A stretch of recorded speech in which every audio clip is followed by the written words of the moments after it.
RIC Rural de hoje começa mostrando a segunda reportagem do Safratec, tradicional evento de verão da cooperativa Cocamar, que, pela atual condição aí que impede a aglomeração de pessoas por conta do coronavírus, faz do RIC Rural seu canal de difusão de tecnologia para o agricultor. O assunto de hoje é a importância do nutriente boro na lavoura de soja. Vejam só.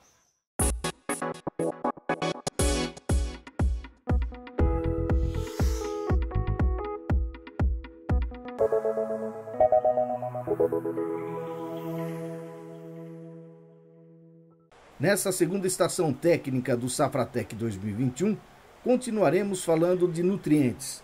Se na primeira falamos do potássio e sua importância para a cultura da soja, hoje vamos falar de outro nutriente, não menos importante, o boro. E hoje nós viemos aqui na UEM, na Universidade Estadual de Maringá, aqui na Casa de Vegetação, um ambiente onde é estudado, onde se faz pesquisas do Departamento de Agronomia da Universidade. Eu estou aqui com o Rodrigo Sakurada, doutor em solos e nutrição de planta e também coordenador técnico da UDT, da Unidade de Difusão de Tecnologias da Cocamar. Nosso assunto hoje é boro. Por quê, Rodrigo? Sérgio, diferente da matéria que a gente apresentou, dos trabalhos que a gente apresentou de potássio, que é um macronutriente, nós também temos os micronutrientes, né? São elementos essenciais ao desenvolvimento da planta. Só que a preocupação com nutrientes ela não está relacionada somente às plantas, né? Os nutrientes eles são aplicados no solo, ou são aplicados sobre uma planta, e a gente precisa também entender como que é a dinâmica desses nutrientes no solo. E os trabalhos eles não são desenvolvidos somente no campo, né? Muitas das vezes a gente faz trabalhos em casa de vegetação para a gente conseguir controlar e compreender um pouco mais a particularidade de cada nutriente, e a partir disso a gente já começa a ter respostas que já podem ser utilizadas e recomendadas, né, para o produtor, e depois a gente leva para o campo para continuar a condução e obter outras respostas que também vão auxiliar o produtor no manejo da sua cultura. Quer dizer, aqui é uma simulação de tudo que a gente vê na lavoura. Não somente uma simulação, a gente também tenta encontrar respostas que no campo, por conta do ser um ambiente aberto, às vezes a gente não consegue isolar. Então, os trabalhos de campo e de casa de vegetação, eles servem como uma forma, uma complementar à outra na hora da gente ter respostas e informações para ser transferidas para o produtor. Mas será que a melhoria da produtividade em função do manejo da fertilidade do solo está na mesma velocidade da genética da planta? O professor e pesquisador da UEM, Universidade Estadual de Maringá, Tadeu Inouye, doutor em solos e nutrição de plantas, nos traz uma explanação sobre o assunto. Nós sempre temos que ter uma boa relação, né, entre a cultura no campo e o manejo que a gente vai empregar nessa cultura para ela expressar o seu potencial de rendimento. Então, nós da universidade, nós temos 3 grandes missões, que são quem? O ensino, a pesquisa e a extensão. Dessa maneira, em conjunto com alguns parceiros, como a Cocamar e algumas empresas, né, que fazem o desenvolvimento dos adubos, dos fertilizantes que serão repassados aos agricultores, a gente tem desenvolvido pesquisas para atender diretamente à necessidade do campo, não é? Então, em termos de pesquisa, a gente tem desenvolvido trabalhos, né, na pós-graduação que são realizados, como exemplo a Juliana, que é uma doutoranda, o Éder, que é um mestrando, trabalhos com vários nutrientes, como o boro, que é o nosso tema de discussão hoje. Por quê? Porque hoje nós temos diferentes formulações no mercado e dependendo da situação que nós temos no campo, se é um solo argiloso, se é um solo arenoso, se é uma cultura com maior teto de rendimento ou não, nós devemos fazer uma escolha correta do melhor adubo a ser aplicado, com maior solubilidade e menor solubilidade para atender essa necessidade. Agora, quando a gente fala em boro, por que ele é tão importante para a planta? E qual é o grande erro que o produtor comete na utilização do boro? Então, o boro, junto com o nitrogênio, com o fósforo, com o potássio, né, ele compõe um rol que nós chamamos de nutrientes. Então, nós temos nutrientes que a planta ela tem uma maior demanda e uma menor demanda. O boro ele está ligado a esse nutriente de menor demanda, que normalmente o produtor ele tem uma visão, né, de que esse de menor demanda, ele não tem tanta necessidade de uma tecnologia, de um manejo mais aguçado para atender a demanda da planta. E isso é um grande erro, não é? Por quê? Porque se ele é um nutriente, ele tem que estar presente e disponível para a planta durante todo o ciclo dela, para ela poder crescer da melhor maneira possível, não é?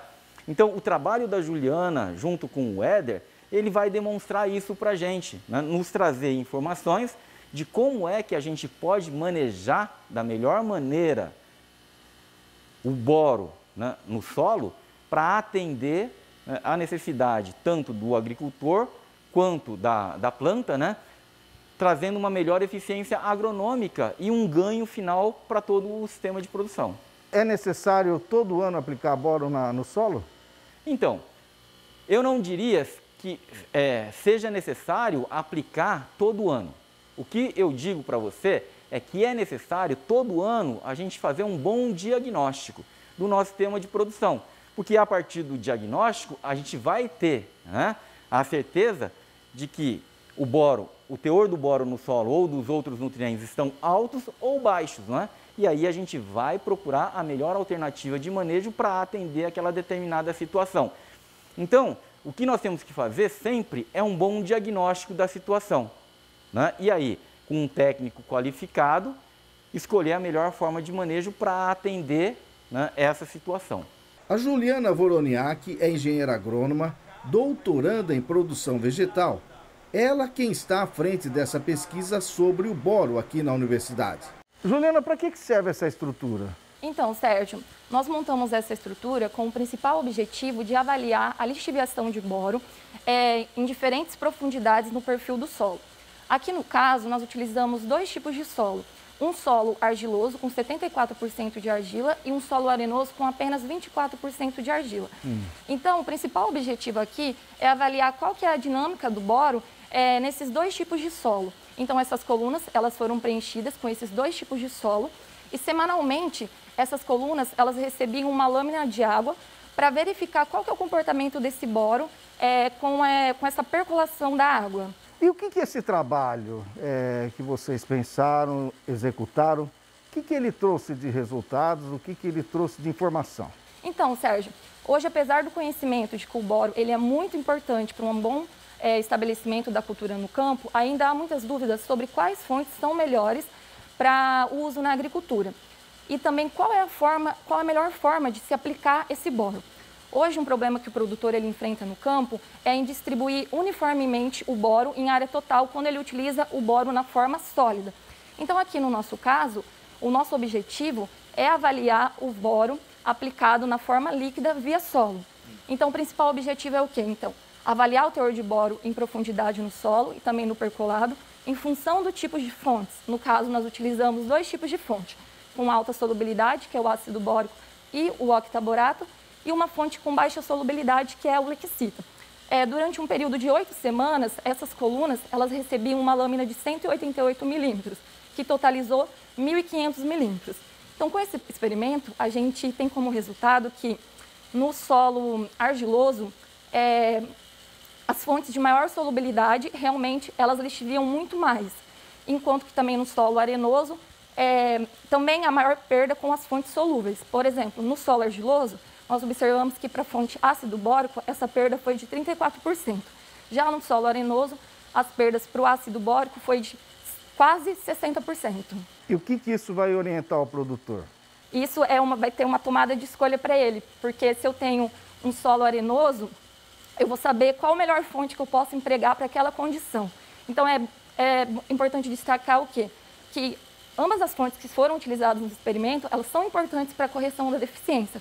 Só que se elas empregadas em uma condição adequada, elas podem ser mais eficazes em fornecer o boro para a planta e também evitar perdas por lixiviação, que é um dos principais problemas hoje quando se trabalha com o micronutriente boro na agricultura. E quando é que o produtor sabe que ele tem que o solo dele está com essa radiografia? Como é que ele sabe que ele tem que utilizar corretamente o boro?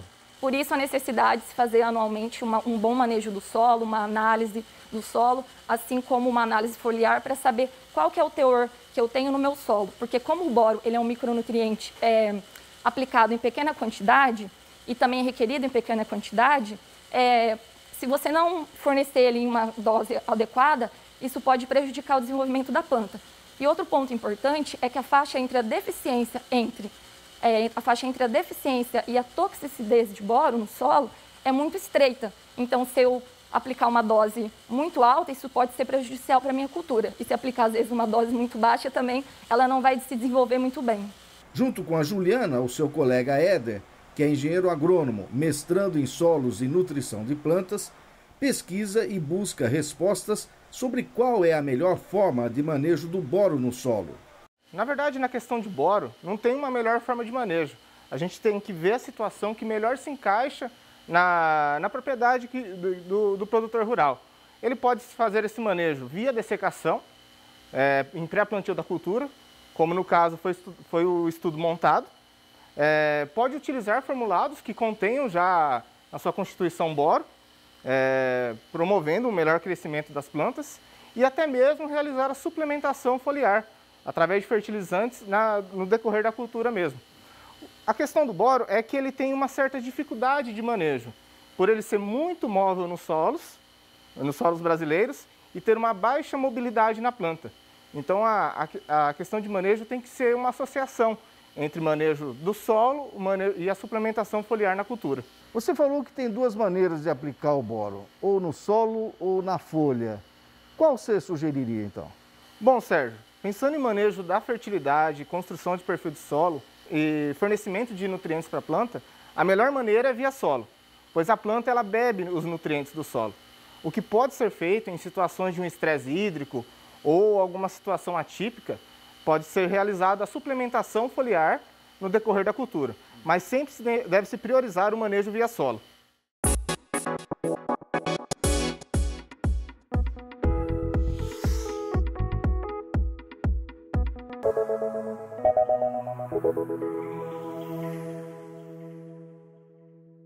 Bom, gente, domingo que vem vamos falar de outros assuntos importantes. Manejo do solo e plantas forrageiras com pesquisadores da Embrapa. Não percam!